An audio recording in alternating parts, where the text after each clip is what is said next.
With that said, I would like to start by saying women are crazy. Yeah.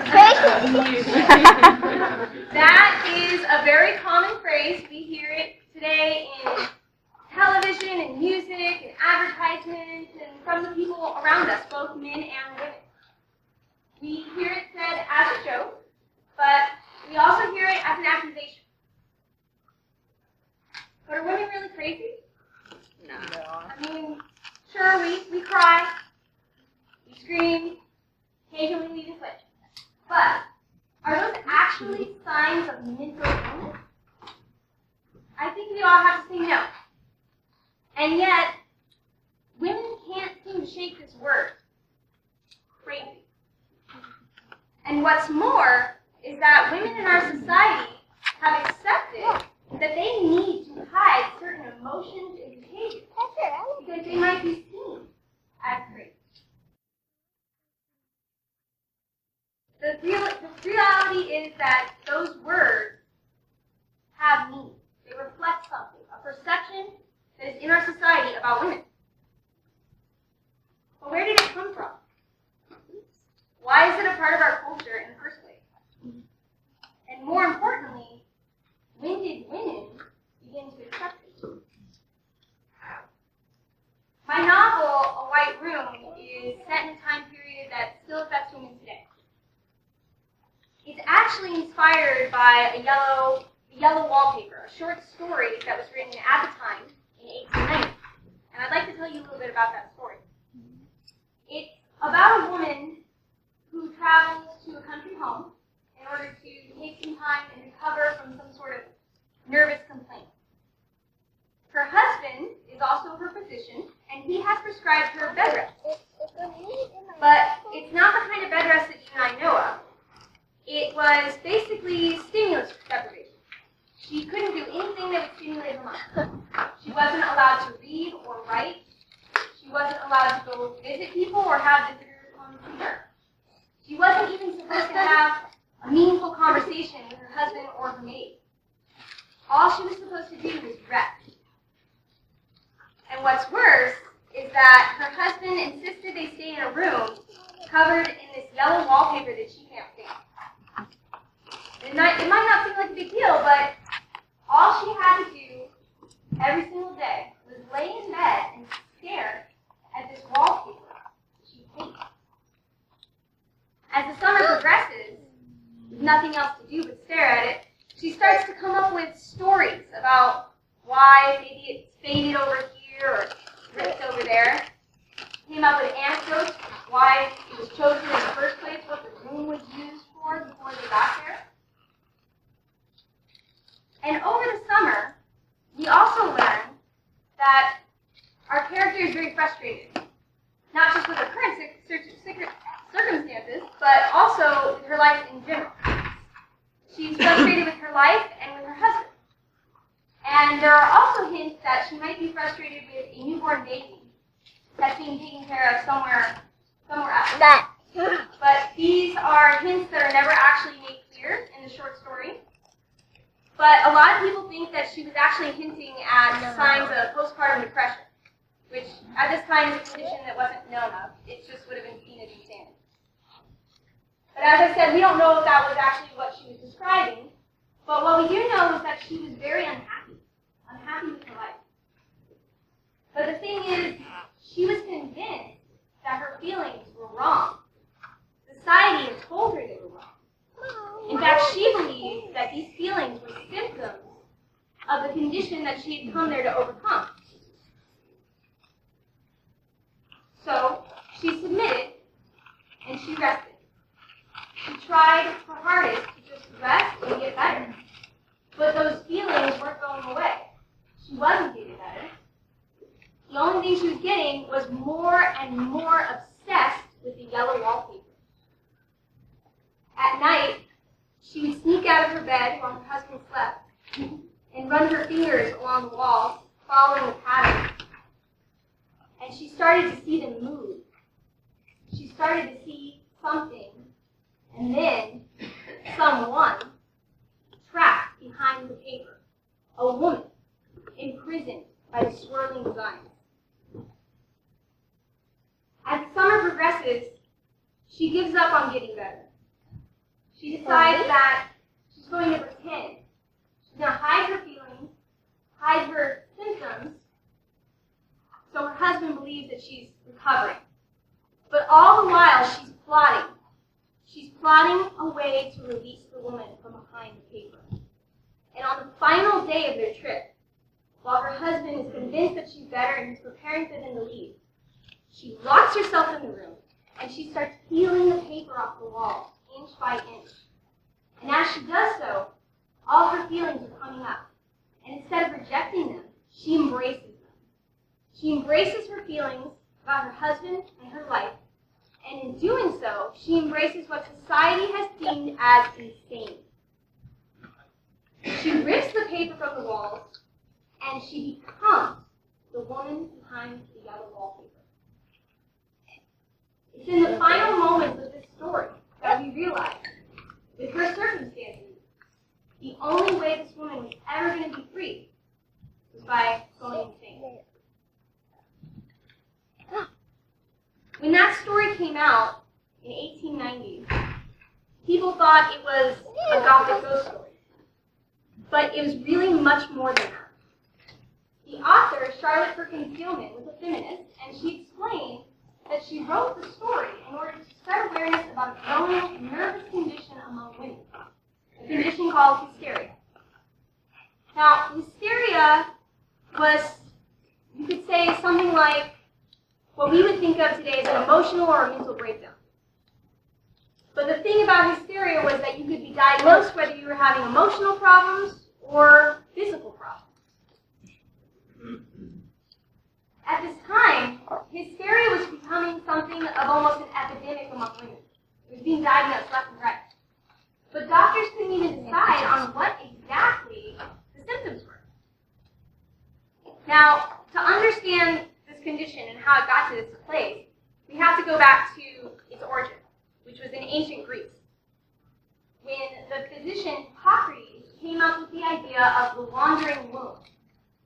This is the idea that a woman's womb could detach and wander her body, causing illness and disease.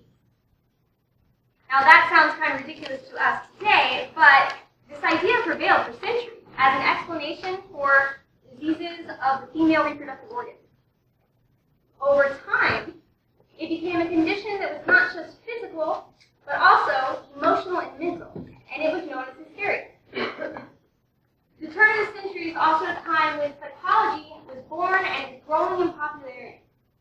And psychologists had theorized many things about the female mind. You see, scientists had decided and determined that women were not just weaker than men physically, but also mentally. The psychologist Sigmund Freud himself theorized that the female brain had failed to evolve to the extent of the male brain, and thus was susceptible to mental illness.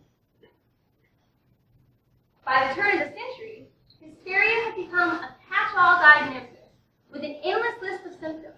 Almost any female complaint could be claimed to be a sign of hysteria. Women were diagnosed if they had reproductive problems like infertility, if they had sexual dysfunction, if they showed signs of homosexuality, they had emotional problems like frustration with one's life, or if they actually showed real signs of mental illness such as postpartum depression or depression.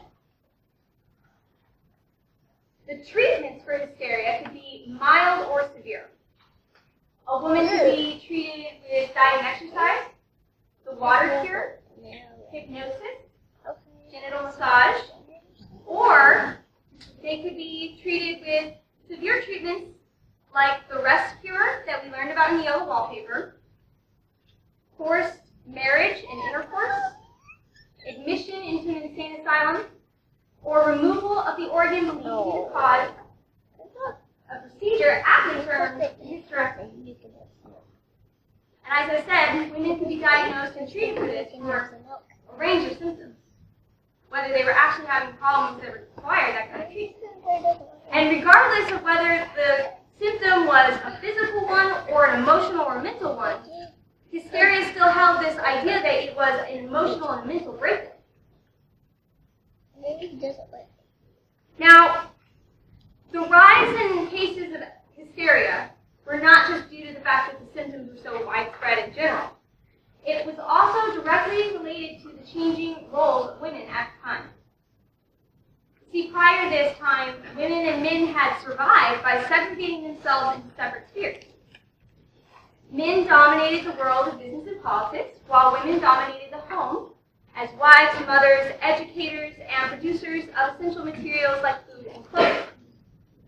Now, women's roles in the home were just as vital to survival as men. And they were considered to be better than men in some respects. You see, women were thought to be better because they were naturally pious, pure, domestic, and submissive. These 4 traits were held in such high esteem that they became collectively known as true womanhood, or the cult of domesticity. This was something that was believed to be natural. Women were born with these traits. But what started out as putting women on a pedestal ended up meaning putting women in a cage.